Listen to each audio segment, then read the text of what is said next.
I think that when you listen to that inner voice, that's what keeps you on track, because you can get pushed and pulled by what's going on around you, you know, especially if you're like trying to achieve goals, you know, and work and all these things. But I think you have to listen to the voice that, even if it's like afraid, you still have a drive to like your inspiration. That should be the thing that guides. But it's only one when it feels like all is falling.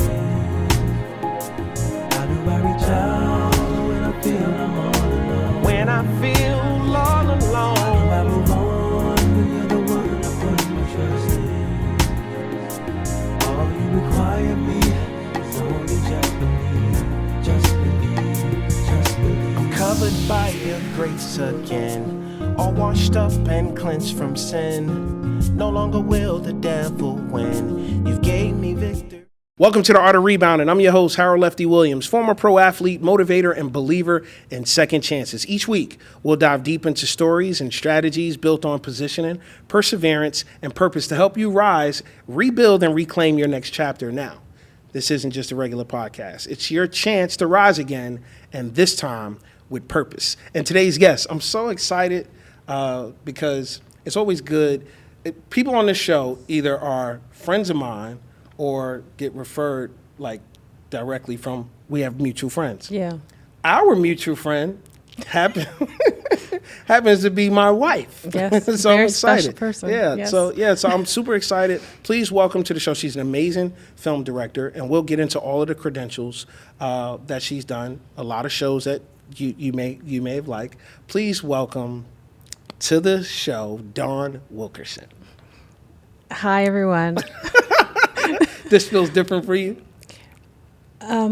It's Wilkinson. I said it wrong. Thank you for correcting. Sorry. Wilkinson. No, Yeah, that's got to be yeah, right. yeah. People used to say Kiara's name wrong all the time. Yeah. They used to say Kiara. Right. And I say, no. And Kiara wouldn't correct nobody. Yeah. And I say, no, excuse me. Yeah. So, put some respect on the name. You know what I'm saying? Yeah. But this is different from you. Oh, yeah. I'm usually on the other side of the camera. Yeah, definitely. You know what I mean? Yeah. But take us to the beginning. What made you come to a place and say, I think this is a calling for me. I want to direct. Oh, it was definitely a calling. I had been volunteering at the Toronto Film Festival. Okay. And I had a professor. I went to the University of Toronto, and I had a professor who was one of the programmers at the festival, and she invited me to volunteer. And it was the first time that I thought of filmmaking, because people's stories about the making of their films was so personal and so artistic. And I thought, I would really love to know what it's like to make a film, like just to see if it feels the same as writing and expressing yourself. And I went to a workshop with an experimental filmmaker named Phil Hoffman, and he had this idea that you go collect images with your camera, and like you cut the images together, and that's your film. So it's not like it wasn't an introduction that was scripted or like about writing. It was really more of a gathering images and make a story out of it or make a film out of it. And so I made a short film called Dandelions in this workshop, and it's like a 6-minute black and white film I shot on film, and I cut it on film, like it was, film. And that film traveled to festivals, and it was really, it has this poetic kind of style to it, where I say, where are you from? I was born here, this is my home. And it was about people asking me in Canada, like, where are you from? And me saying, here, never really answered the question, because that's not what they wanted to know, like, what are you? I forgot you were from Canada. Yeah. Our youngest son, CJ, was born in Canada. You know what? I just found that out, Yeah. actually. Yeah. That's interesting. Yeah. So it's question for you. Canadian in the family. Yeah, I know, right? We would say A. You say it for real. Yeah. Question. Back then, you had to do a lot of cutting with the film. Today, not so much. So is it easier? Is it like, what is the... I hope everyone's enjoying the show, but listen, I need for you to like, comment, and most importantly, subscribe to this channel. Please do it for your boy, Harold Lefty Williams. Now back to the show. It's for me, it's very similar. I never really mastered the technical art of editing, right? Yeah. Like, I mean, aside from my first couple of projects where I did them on my own, I find that my general impatience with technology makes me a really good director in the edit suite, because I'll just talk. Yep. and I'll describe to the editors what it is I'm looking for. And I mean, I usually can. I'll have an idea in mind in terms of how I shot it, but I start off usually by talking about what the scene's about or what the story's about or what the character's going through. And then if they aren't able to cut it following my pattern in my shots, then I'll be like, use this shot here for this long, then use this, and then I can be very specific about the pattern and what I'm looking for. So it's essentially the same thing. It's like basically making real what you imagine in your mind, for me anyway. Yeah. So how was it, how was your experience on Power Ghost? Oh, I love that show. I had a great experience on Ghost. I did 2 episodes, and one of them won Outstanding Direction in, Dramatic Series. Yay. That was a moment. That was a moment. Yeah. And then I also did what ended up being the series finale. So they were That both, I didn't know. Yeah, they were both big episodes, and love that New York crew. Love sort of, when it was required, running in the streets of New York, getting yelled at by pedestrians. There's nothing like it. It's not like a backlot, it's the real thing. No, the cast was great, and a lot of the crew carried over from the original Power series, so it was a very well organized, well run show. Great show, yeah. And also they do like a lot of stunts and have like their police and advisors who make the crime stuff really feel real, and that was fun. Yeah. How was it? Was it different from, because you've filmed, you've directed that, you've directed episodes on Bel-Air. Was it a big, huge difference going into like mindset of what you're looking to do? I think I generally always approach it from like the story and the characters and how I envision it. I think it's usually the details of the episode that might make it different. Like I'm pretty sure my Bel-Air episode was much more on stage and much more emotional in terms of the story versus like a lot of action that I had in the Ghost episodes. So I go through the same kind of process, but I think they felt different in tone because of that. But both, I'm always going for great performances. That's one of the things I'm most interested in. So yeah. Let's play a game. Okay. Word game. Word games. I'm gonna. You'll be fine. I promise you. Okay. What comes to your mind when you hear the word persistence? Persistence. I mean, that sounds to me like discipline is required and repetition is required, and kind of belief or knowing that there's value in continuing on all the time. Yeah. That's good. That's good. I like that. What about positioning? Positioning.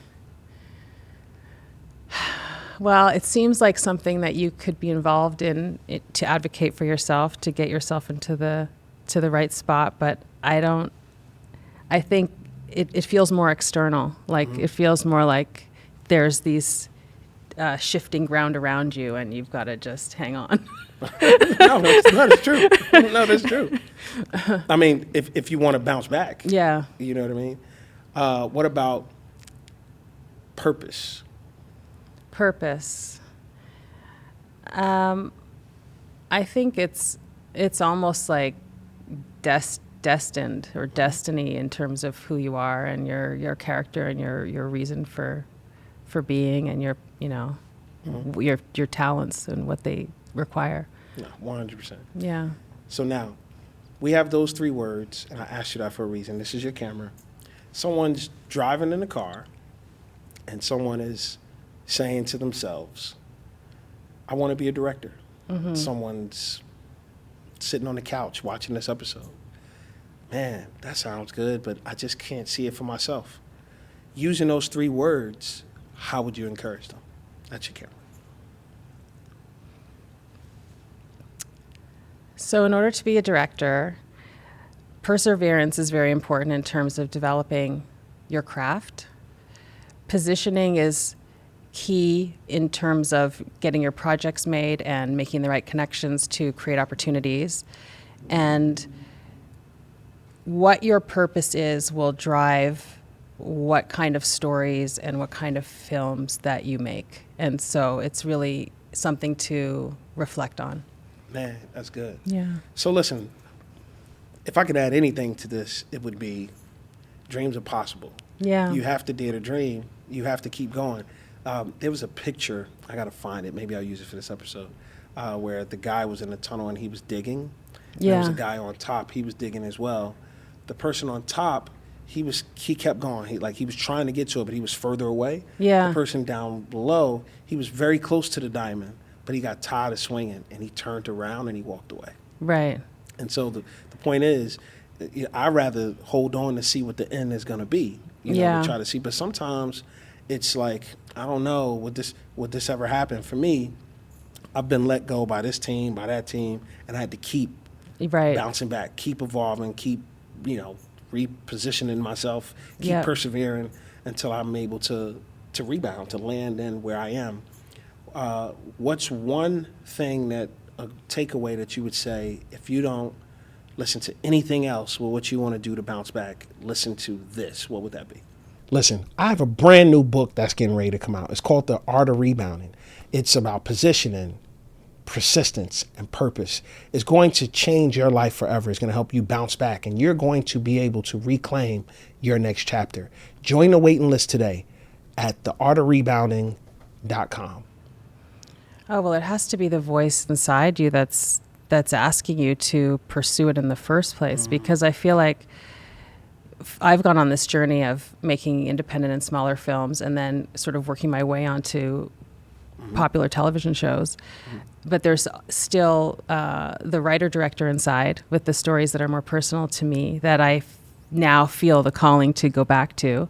And so I think that when you listen to that inner voice, that's what keeps you on track, because you can get pushed and pulled by what's going on around you, and especially if you're like trying to achieve goals, and work and all these things. But I think you have to listen to the voice that, even if it's like afraid, you still have a drive to like your inspiration. That should be the thing that guides.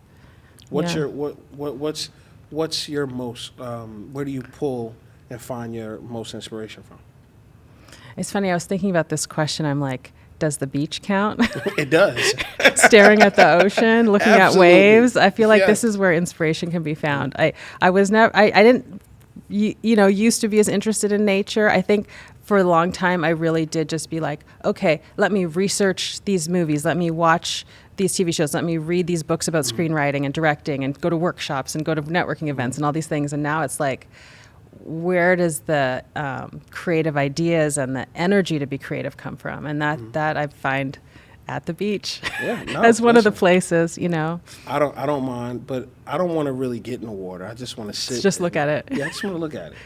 Yes, I can swim. I know a lot of people think black people don't get in the water because they don't swim. Yes, I can swim. Yeah. I just prefer to just sit and admire. Yeah. That's it. Yeah. And just be still with my thoughts. That's what I mean? Right, because you have to be able to be quiet to listen, to hear your ideas sometimes. Yeah, definitely. Okay. We're going to bring this as we land this plane. I can't let you go without asking you this question. Okay. Your top 5, right? There's a segment where we say, name your top, like your Avengers, your Marines, your Navy SEALs, the guys who go in and don't know how to lose, right? Yeah. Win, and that's it. Compare that to sports, right? And they'll name their best players. I'd like you to name your top influential people who you'd say, listen, without these people, I don't get where I'm at. Right. Yeah. Okay. Well, I'll start with my dad, who passed away a couple years ago. Yeah, but my dad, because I remember when I actually went to that film workshop, he picked me up. And I remember being in the car on the way home saying, I think this is it. Like, I think I found the thing I want to do. Like, I was able to tell this story and people watched it and they understood, and I feel like I was able to connect in a way I never could before. But I don't know how this is a job. Like, I don't even know, because I didn't have industry connections or really a perspective on how film and television was made in the commercial sense. I just had this like art project. And I'm like, but I think this is what I want to do. And he was like, his thing was always like, you work hard and the money will come. You work hard and the money will come. That's what he used to say. And even, 10 years into it, I had a lot of filmmaking experience, but I didn't really do my first TV episode as a director, like as a paid director for 10 years. I was a filmmaker who taught, part-time and did my little projects and applied for grants and basically hustled and did odd jobs and like filmed people's parties and things. So I feel like my dad was the first one who, even though he encouraged me to go to school and get an education and all that, and he felt that was very important. He said education is the one thing that no one can take from you. But when I wanted to pursue something that seemed impractical, he was very encouraging. Oh, wow. So that was one of my people. And then I guess another one of my people was my mom. So because she was she had a small business and was very entrepreneurial. So I saw her kind of do her own thing when I was growing up as a career. Like she figured out how to open a clothing store and was very motivated to like basically be her own boss. And even though I'm, working in lots of different environments with different people, essentially I'm an independent contractor, and it's like a business. I'm in a business as an artist. So I feel like that as a way of thinking right from the get-go, to like be your own boss and to do your own thing, was something that I was kind of raised to think about. So that was inspirational. When it comes to like filmmaking specifically, I was Norman Jewison's apprentice on The Hurricane. Oh, I didn't know Yeah, and so that was a enormous movie that they shot in Toronto and in New Jersey, but most of it was shot in Toronto. Okay. And so I became his director's assistant, like his on-set assistant, and I had made 2 short films at that time. So Norman had me on the set, and his costume designer was like, stick with him. He likes you, like stick with him and watch what he does. So, I mean, then it was film. But he still had monitors for like the boxing sequences had like 4 cameras. Oh, wow. Yeah, and I got to speak to Denzel, and I had very little experience in terms of film production. I had been on a couple music video sets. But when I saw Norman's approach in terms of telling stories on film and how he would block the scenes, Roger Deakins was his DP. So these are like, this was like the top-notch sort of filmmaking right in front of me, and I remember thinking like, if this is what it is, I think I could do this. Like I understand what's happening, like the way the scenes are being interpreted and the notes that I'm hearing be given and the way that it's being done. It all seems very out of reach, if you just go to the theater and watch a movie, you're like, wow, like you don't even, like there's so many people involved. How does this even happen?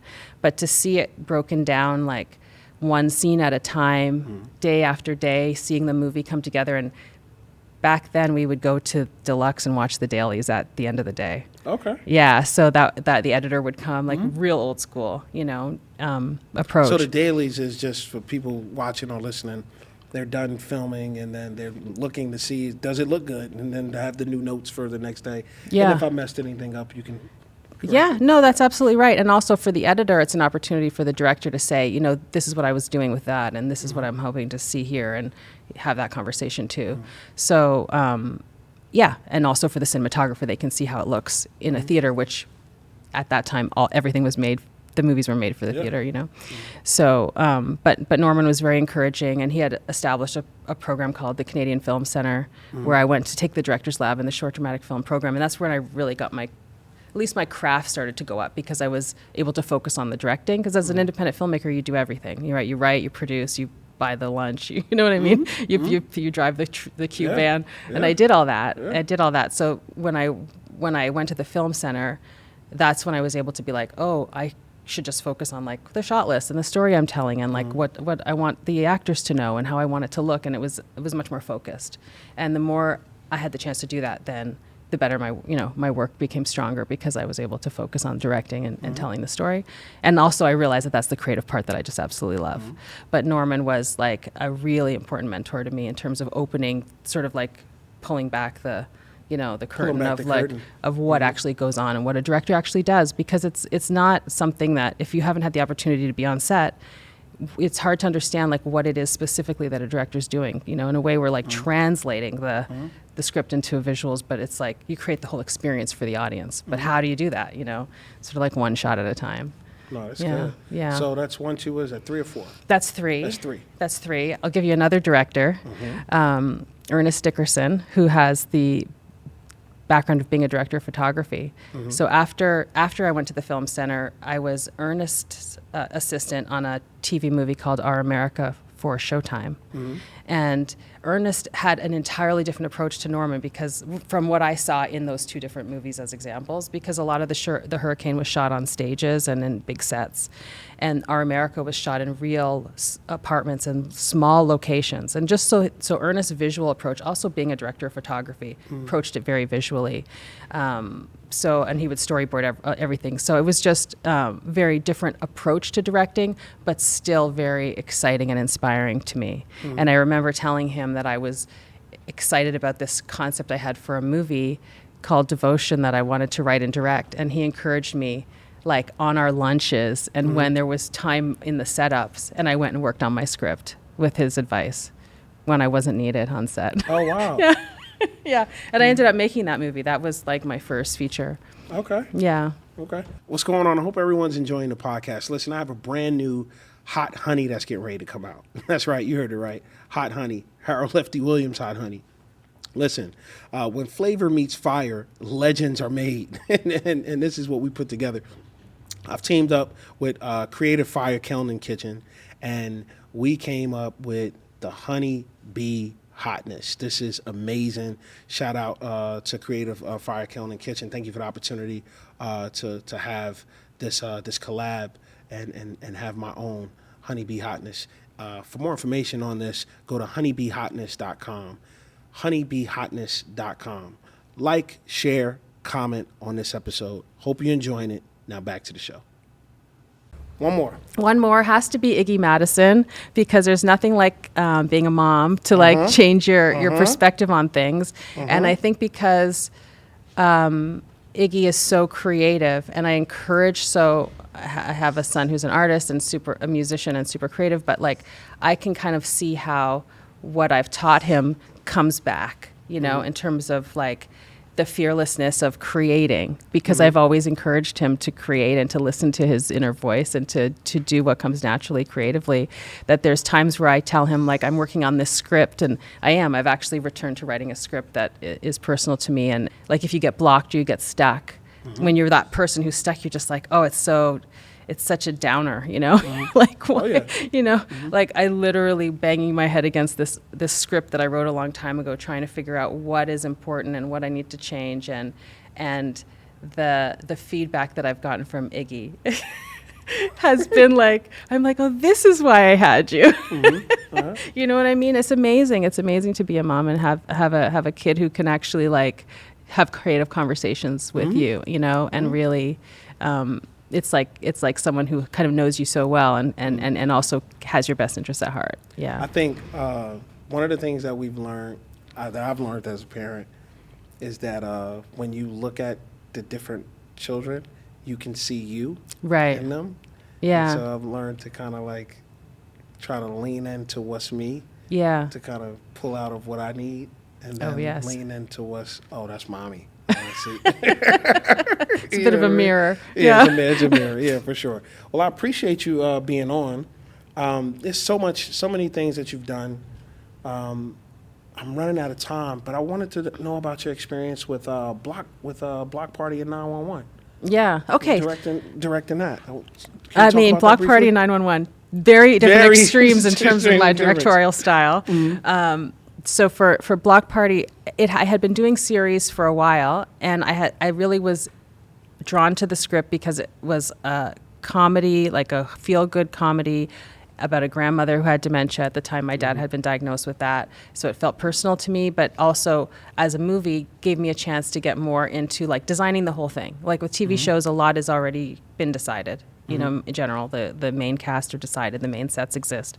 I love all that, but for Block Party, it was kind of building something from the ground up, and it was shot in Grand Rapids, Michigan, and it's just a really fun movie. Yeah, we did a little bit of improv, but it was a script, and I tried to design it according to like the brightness and the color, and to give it this feeling of this fun feeling that it needed to have as a Block Party story. Well, how was it like working with Angela Bassett?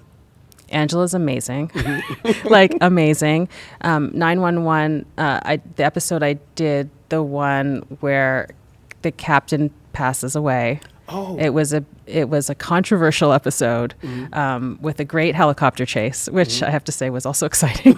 But Angela's amazing and just very thoughtful and has so much craft, of course, and is so prepared and has such great energy that, like, I feel it sets a tone with the entire cast that everyone is really working at a high level on that show because they're just all very dialed into what's needed, and she sets the tone for that, and she sets the example for that. Awesome. So I love Angela. And also she's willing to take direction and have conversations about all the choices, which is, I mean, ideal. As a director, that's what you want. That's the thing. Like, someone with her body of work, if they're willing to take direction, it's almost like, who is anybody else here not, you have to kind of fall in line. It's almost like in basketball, if the star player of the team is willing to take direction, everybody's got to kind of, so that's pretty cool. That's pretty cool to hear. I know her entertainment attorney very well. Yeah. That's pretty cool. Yeah. She's amazing to work with. Well, I appreciate you for coming on the show. Thank you so much. That's it for this episode of The Art of Rebounding. Listen, the fall isn't what defines you. It's how you rise that writes your legacy. Whether you're rebounding from a loss or recentering your person or just learning how to stand again, know this, you're not alone. You were never alone. You were built for more. You were made for more. You were built to bounce back. Until next time, keep showing up. Keep positioning yourself. Keep pushing with purpose, because your rebound is not just coming, it's already in motion. Follow me on social media on all platforms at Lefty Williams 42. Make sure you follow the show at The Art of Rebounding. Like, share, subscribe. Like, share, subscribe. And comment. I'm always down to hear about your comebacks and hear how you were able to position yourself to bounce back. Until next time, always remember, dare to dream.